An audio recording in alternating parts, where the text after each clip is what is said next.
L'athlète sud-africaine est face au tribunal arbitral du sport pour contester des règles de l'Association internationale des fédérations d'athlétisme, IAAF.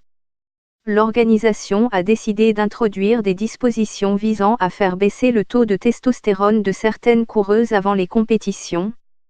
Elles obligeraient donc les femmes souffrant d'hyperandrogynie, un taux élevé d'hormones mâles, à prendre des médicaments dans un délai bien précis avant chaque compétition.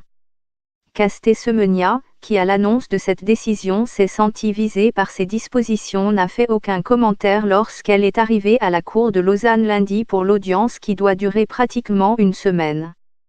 Sébastien Conseil écuménique des Églises, président de l'instance dirigeante de l'athlétisme mondial, a pour sa part déclaré que les nouvelles règles proposées rendraient l'athlétisme plus équitable.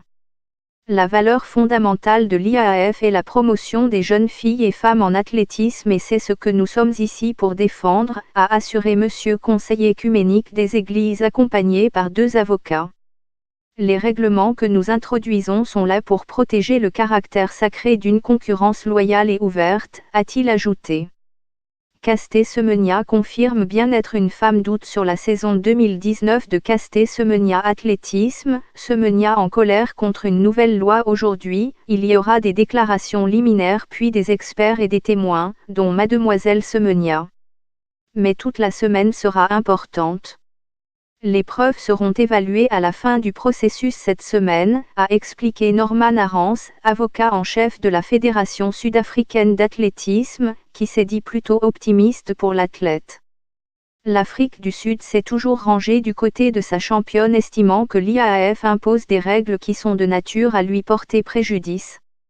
Après les audiences qui vont s'étendre sur près 5 jours, le tribunal arbitral du sport, espère rendre son verdict final avant fin mars, avance Mathieu Ribes, le secrétaire général du TA. Le cas Caster Semenya n'est pas un cas isolé. Pour mémoire, le TA a également dû se prononcer sur l'affaire de Duchamp, une sprinteuse indienne. Cette dernière a été privée de compétition en 2015 en raison d'un taux de testostérone trop élevé. L'arbitrage s'est achevé l'année dernière suite à la décision de la Fédération internationale d'athlétisme de changer son règlement, a expliqué Monsieur Ribes.